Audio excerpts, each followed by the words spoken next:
Revision time में आपका बहुत बहुत स्वागत है। आज हम लोग पढ़ेंगे प्रमुख यंत्र का कार्य एवं मापक के बारे में और साथ ही करेंगे इनसे रिलेटेड महत्वपूर्ण प्रश्न को। तो चलिए शुरू करते हैं। आपको ये पहला पिक्चर जो नज़र आ रहा है ये रडार का है।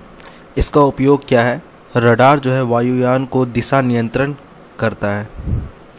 रडार जो है एक ऐसा यंत्र है जिसकी सहायता से रेडियो तरंगों का उपयोग दूर की वस्तुओं का पता लगाने में तथा उनकी स्थिति अर्थात दिशा और दूरी ज्ञात करने के लिए किया जाता है। आँखों से जितनी दूर दिखाई पड़ सकता है रडार द्वारा उससे कहीं अधिक दूरी की चीज़ों की स्थिति का सही पता लगाया जा सकता है। रडार का आविष्कार टेलर व लियो यंग USA ने वर्ष 1922 में किया था। अब बढ़ते हैं अगले यंत्र की ओर। ये है रेक्टिफायर। यह कार्य करता है AC को DC में बदलने का। रेक्टिफायर जो है वो AC को DC में बदलता है। रेक्टिफायर एक ऐसी इलेक्ट्रॉनिक डिवाइस है जो कि AC करंट को DC करंट में बदलने का काम करती है। जहाँ पर भी हमें AC से DC वोल्टेज बदलनी पड़ती है वहाँ पर रेक्टिफायर का इस्तेमाल होता है। रेक्टिफायर का आविष्कार जो है वर्ष 1902 में अमेरिकी इलेक्ट्रिकल इंजीनियर और खोजकर्ता पीटर कूपर ह्यूट द्वारा की गई थी। ये है ट्रांसफार्मर। लगभग सभी लोगों ने देखा होगा ट्रांसफार्मर को। चलिए अब जानते हैं ट्रांसफार्मर का वर्क क्या होता है, इनका कार्य क्या होता है। ट्रांसफार्मर जो है हाई वोल्टेज को लो में और लो वोल्टेज को हाई वोल्टेज में बदलता है।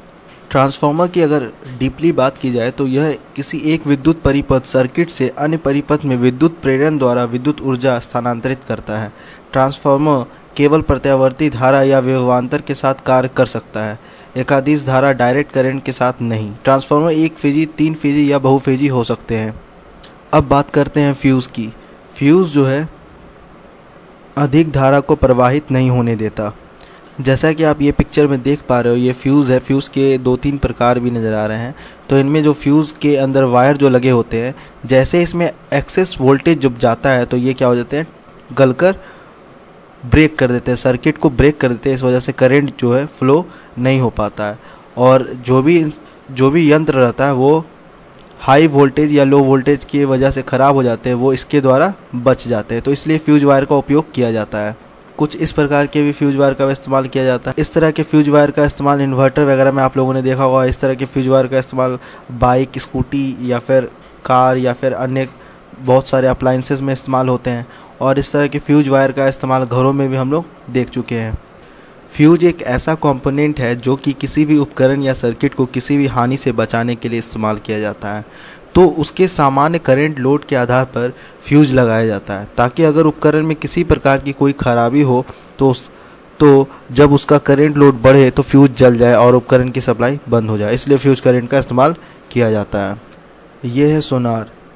समुद्र में खोए हुए वस्तु को ढूंढने में सहयोग तथा गहराई मापने में किया जाता है सोनार का उपयोग। जैसा कि आप देख सकते हैं इस पिक्चर में, यहाँ पर जो है सोनार के जरिए सोनार की मदद से कई वस्तुएं पानी के अंदर जो है वो सोनार की मदद से खोजी जा रही है।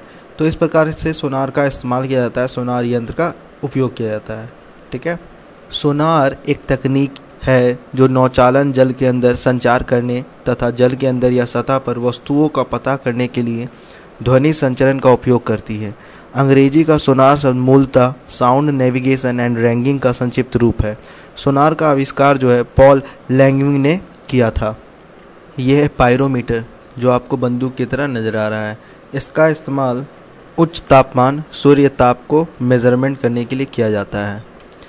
किसी उच्च ताप के मापन के लिए प्रयुक्त होने वाली तापमापी को उत्तामापी कहते हैं। यह एक ग्रीक शब्द से बना है जो दो शब्द से मिलकर बना है। जैसे पायरो का मतलब होता है आग और बहुत अधिक तापमान तथा मीटर का मतलब होता है मापन, इसीलिए हम इसे उच्च तापमान और सूर्यतापी कहते हैं। यह है बोलोमीटर। इसका उपयोग तापमान को मापने में किया जाता है। बोलोमीटर एक वैज्ञानिक उपकरण है। इसका प्रयोग ऊष्मीय विकिरण मापने के लिए किया जाता है। यह है अल्टीमीटर। वायुयान की ऊंचाई मापने में इसका उपयोग किया जाता है। जैसा कि आप इस पिक्चर में देख सकते हैं, यहाँ पे 1000 फीट या फिर 10,000 फीट या 100 फीट की ऊंचाई लिखी गई है। इस यंत्र के द्वारा समुद्र तल से सापेक्ष किसी स्थान की ऊंचाई मापी जाती है। जैसा कि आप लोगों ने ट्रेन में सफ़र किया होगा तो बीच बीच में कभी कभी पटरियों के आसपास लिखा हुआ होता है समुद्र तल से 500 मीटर ऊंचा और समुद्र तल से इतना ऊंचा लिखा हुआ होता है। वो जो मेज़रमेंट किया हुआ रहता है वो अल्टीमीटर का उपयोग के द्वारा ही मेज़रमेंट किया हुआ रहता है, इसलिए वहाँ पर वो समुद्र तल से इतनी ऊंचाई पर वो लिखा हुआ वहाँ पर आपको देखने को मिलता है, तो अल्टीमीटर का उपयोग किया जाता है। इसको हम लोग हिंदी में बोलते हैं तुंग तापमापी। ये है बैरोमीटर। इसका उपयोग वायुमंडलीय दाब के लिए किया जाता है। जैसा कि आप देख सकते हैं यहाँ पे मौसम से रिलेटेड यहाँ पे पिक्चर बने हुए हैं, आप समझ ही गए होंगे इसका उपयोग किस लिए और क्यों किया जाता है। बैरोमीटर या वायु दाब मापी एक यंत्र होता है जिसके द्वारा वायुमंडल के दबाव को मापा जाता है। वायु दाब को मापने के लिए बैरोमीटर में पानी, हवा अथवा पारा का प्रयोग किया जाता है। बैरोमीटर के आविष्कारक इवेंगेलिस्टा टॉरेसिली है। ये है रिचर स्केल जिसका उपयोग भूकंप की तीव्रता को मापने में किया जाता है। जैसा कि आप इस पिक्चर में देख सकते हैं कि जब भूकंप आता है तो इस तरह से यहाँ पे लाइनिंग हो जाता है, मतलब जितना तेज भूकंप रहता है उतना ज़्यादा लंबा लाइन यहाँ पे हो जाता है। रिचर स्केल भूकंप की तरंगों की तीव्रता मापने का एक गणितीय पैमाना है। किसी भूकंप के समय भूमि के कंपन के अधिकतम आयाम और किसी यादृच्छ और बैटरी छोटे आयाम के अनुपात के साधारण लघुगणक को रिएक्टर पैमाना कहते हैं। यह है पीएच स्केल। यह जल की अम्लीयता या क्षारीयता को प्रदर्शित करता है। यहाँ पे अम्लीयता जो है वो बाएं साइड होता है और इस साइड अम्लीयता होता है, और क्षारीयता जो है वो दाएं साइड होता है अल्कलाइन की तरफ। जैसा कि आप देख सकते हैं इस पिक्चर में, यहाँ पे दूध है, कॉफ़ी है, टोमेटो है, सोडा है, लेमन है, स्टोमैक एसिड एंड बैटरी है। इन सभी की पीएच वैल्यू जो है वो नीचे दिए गए हैं और इधर भी इनके पीएच वैल्यू दिए गए हैं, क्षारीयता साइड के और अम्लीयता साइड के। पीएच या पीएच किसी विलयन की अम्लीयता या क्षारकता का एक माप है। इसे द्रवीभूत हाइड्रोजन आयनों H+ की गतिविधि के सहलघुगणक के रूप में परिभाषित किया जाता है। हाइड्रोजन आयन की गतिविधि गुणांक को प्रयोगात्मक रूप से नहीं मापा जा सकता, इसलिए वे सैद्धांतिक गणना पर आधारित होते हैं। यह है एनीमोमीटर जिसका उपयोग पवन का वेग या दिशा को मापने में किया जाता है। जैसा कि आप देख सकते हैं ये छोटे छोटे रिवॉल्विंग कप्स बने हुए हैं जिस पर हवा का प्रेशर जब पड़ता है तो ये रोटेट करना स्टार्ट कर देता है, और यहाँ पे लगे होते हैं जनरेटर जिसकी मदद से ये बताता है कि हवा का जो दिशा है वो किस दिशा में है और हवा का जो स्पीड है वो कितना है। इसलिए हम इसे वायु की गति एवं दिशा मापने का उपकरण कहते हैं। ये है सिस्मोग्राफ, भूकंप लेखी इसको कहते हैं। भूकंप मापन में इसका इस्तेमाल किया जाता है सिस्मोग्राफ का।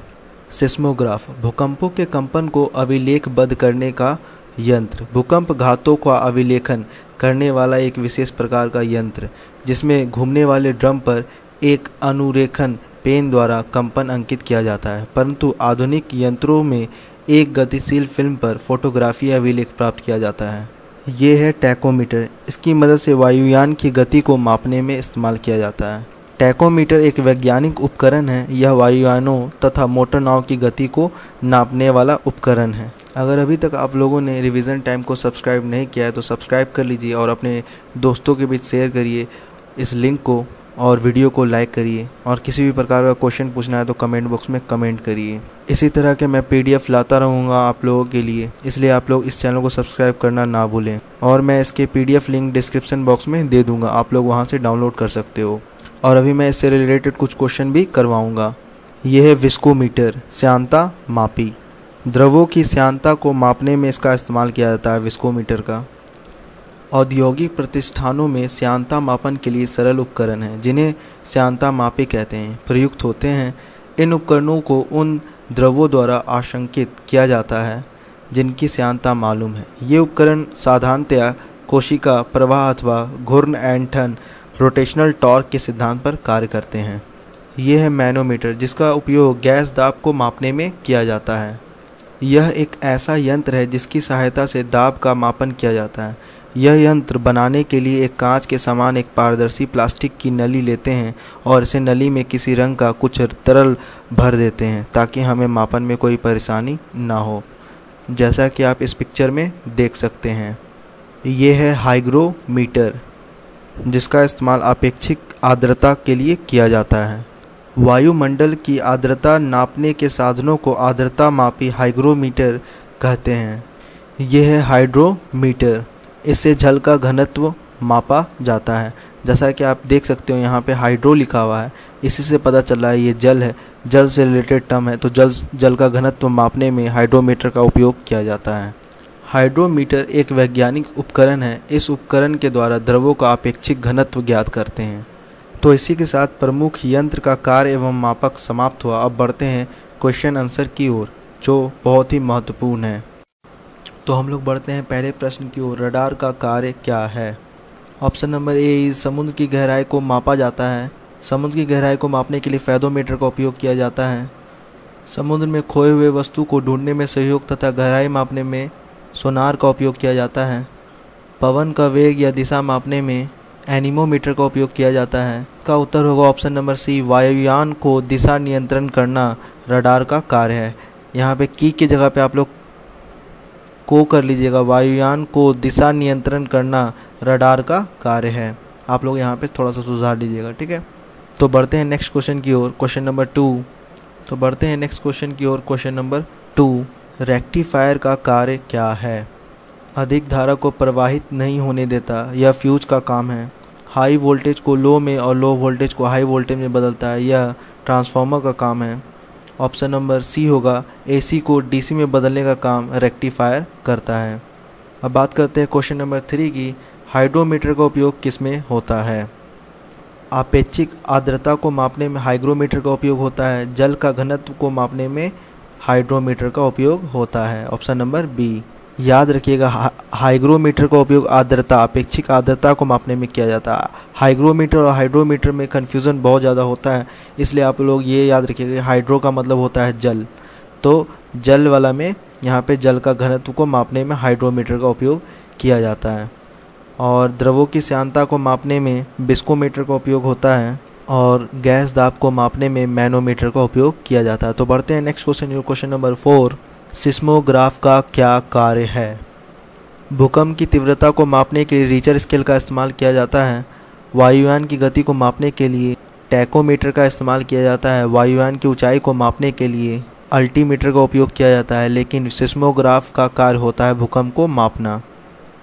ये दो ऑप्शन जो है आपको हमेशा कंफ्यूज करेंगे, भूकंप को मापना और भूकंप की तीव्रता को मापना। ये याद रखिएगा, जब भूकंप को मापना हो तो सिस्मोग्राफ का इस्तेमाल किया जाता है। जब भूकंप की तीव्रता को मापना होता है तो रिचर स्केल का इस्तेमाल किया जाता है, ठीक है। तो बढ़ते हैं नेक्स्ट क्वेश्चन और क्वेश्चन नंबर 5। बोलोमीटर का उपयोग क्या है? सूर्य की किरण तीव्रता को मापने में एक्टिनोमीटर का इस्तेमाल किया जाता है। आंधी और तूफान को मापने में बोफार्ट मीटर का इस्तेमाल किया जाता है। उच्च तापमान सूर्य ताप को मापने में पायरोमीटर का इस्तेमाल किया जाता है। लेकिन बोलोमीटर का इस्तेमाल जो है तापमान को मापने में किया जाता है। ऑप्शन नंबर ए होगा सही उत्तर। पीएच स्केल का उपयोग किस लिए होता है? द्रवों की श्यानता को मापने में विस्कोमीटर का उपयोग होता है। जल का घनत्व को मापने में हाइड्रोमीटर का उपयोग होता है। आपेक्षिक आर्द्रता को मापने में हाइग्रोमीटर का उपयोग होता है। और जल की अम्लीयता या क्षारीयता को प्रदर्शित करता है pH scale. Option number D होगा इसका उत्तर। पीएच स्केल का उपयोग जल की अम्लीयता या क्षारीयता को प्रदर्शित करने के लिए होता है, यानी कि एसिडिक और बेसिक के लिए हम लोग पीएच स्केल का इस्तेमाल करते हैं। अगला क्वेश्चन ये है कि सोनार का उपयोग किस लिए होता है? समुद्र की गहराई को मापा जाता है फेदोमीटर के द्वारा। वायुयान की ऊंचाई मापने में अल्टीमीटर का इस्तेमाल किया जाता है। समुद्र में खोए हुए वस्तु को ढूंढने में सहयोग तथा गहराई मापने में सोनार का उपयोग किया जाता है। तो इसका उत्तर होगा सी, समुद्र में खोए हुए वस्तु को ढूंढने में सहयोग तथा गहराई मापने में करता है सोनार। वायुयान की गति मापने के लिए तो टैकोमीटर का इस्तेमाल किया जाता है। अगला क्वेश्चन ये है कि विस्कोमीटर का उपयोग किस लिए होता है? अगर अभी तक आप लोगों ने रिवीजन टाइम को सब्सक्राइब नहीं किया तो अभी तुरंत आप लोग सब्सक्राइब कर लिए। इस तरह के मैं पीडीएफ के क्वेश्चंस मैं लाता रहूँगा और टॉपिक लाता रहूँगा आप लोगों के लिए। और मैं इनके नोट्स और क्वेश्चंस के लिंक, पीडीएफ लिंक मैं नीचे डिस्क्रिप्शन बॉक्स में दे दूँगा। आप वहाँ से डाउनलोड करके क्वेश्चंस भी प्रैक्टिस कर सकते हैं और साथ ही आप नोट्स को पढ़ भी सकते हैं। तो यहाँ पर ऑप्शन ये है कि वायुमंडलीय दाब को मापने में बैरोमीटर का उपयोग होता है। जल का घनत्व को मापने में हाइड्रोमीटर का उपयोग होता है। गैस दाब को मापने में मैनोमीटर का उपयोग होता है। तो बच गया ऑप्शन नंबर डी, द्रवों की श्यानता को मापने में विस्कोमीटर का उपयोग होता है। मैनोमीटर का उपयोग किस लिए होता है? गैस दाब को मापने में मैनोमीटर का उपयोग होता है। वायुमंडलीय दाब को मापने में बैरोमीटर का उपयोग होता है। पवन का वेग या दिशा को मापने में एनीमोमीटर का उपयोग होता है और मैनोमीटर का उपयोग गैस दाब को मापने में किया जाता है। अब बढ़ते हैं लास्ट क्वेश्चन की ओर, क्वेश्चन नंबर 10, जो इस पूरे सेट का सबसे लास्ट क्वेश्चन है। एनीमोमीटर का उपयोग किस लिए होता है? एनीमोमीटर का उपयोग पवन का वेग या दिशा को मापने के लिए एनीमोमीटर का उपयोग किया जाता है। आंधी और तूफान मापने के लिए बोफार्ट मीटर का इस्तेमाल किया जाता है। वायुमंडलीय दाब को मापने में बैरोमीटर का उपयोग किया जाता है। वायुयान की गति को मापने के लिए टैकोमीटर का उपयोग किया जाता है। तो इसी के साथ 10 सबसे महत्वपूर्ण प्रश्न समाप्त हुए। तो फिर मिलते हैं आपसे नेक्स्ट वीडियो में। इस वीडियो को देखने के लिए धन्यवाद। और आप लोग इस टॉपिक की PDF लिंक नीचे से डाउनलोड कर लीजिए डिस्क्रिप्शन बॉक्स में से। किसी प्रकार के प्रश्न के लिए नीचे कमेंट बॉक्स में आप लोग प्रश्न पूछ सकते हैं। तब तक के लिए जय हिंद, जय भारत। फिर मिलते हैं नेक्स्ट वीडियो में।